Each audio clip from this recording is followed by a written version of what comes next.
Right, the next fight, Tracy Cortez versus Justine Kish. This is a decent fight. I'm keen to see how Tracy Cortez fights against Justine Kish because I do think Justine Kish is probably the best fighter she's fought at the time she's fighting her. She fought Erin Blanchfield, right, who's a good prospect. But Erin Blanchfield was 19 at the time, right? Who else has she fought? Maria Agapova. Maria Agapova, we've seen her kind of exposed recently with gassing out against Shayna Dobson. She was kind of exposed in her fight with Tracy Cortez as well. She can't really stuff a takedown.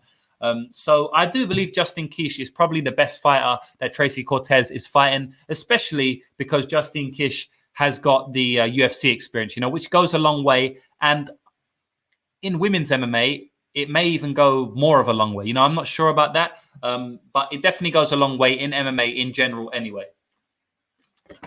So look, I feel like Tracy Cortez, why no? Tracy Cortez is going to do what she always does. She's going to go for the takedowns, I will say one thing about Justine Kish is that, look, she definitely can get taken down, but she definitely can't get easily controlled on the mat. She will give you a tough time if you take her down. And Tracy Cortez is in for a grueling fight here. I feel like Tracy Cortez, you have to favor her just because of the youthness, just because of the activity-ness, just because of the glaring advantage in the wrestling.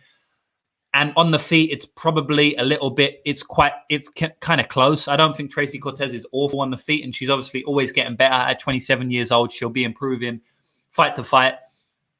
So as I said, I think you got a side with Tracy Cortez, but I don't think Justine Kish is going to make it easy for her. And the UFC experience, it may even be enough to win Kish the fight. I'm not going to be laying minus 250 on Cortez, but I do think Cortez should get the win here. I feel like the grappling is going to be enough to secure takedowns, which is going to be enough to secure rounds.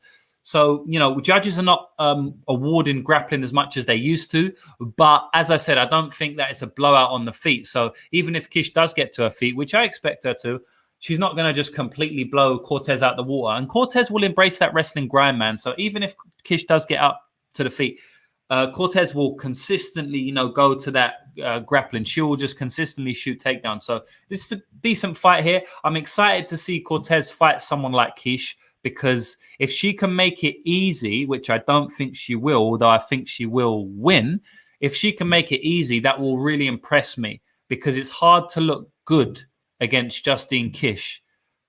Yeah, I wouldn't be laying the chalk at this price.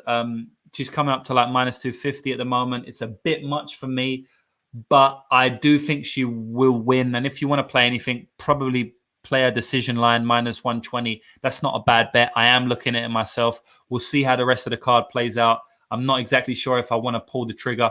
We'll see if Kish gets any money coming in on her, which will push that decision line on Cortez into plus money. But yeah, I'm going to go with I'm going to go with Tracy Cortez to get the win via decision here.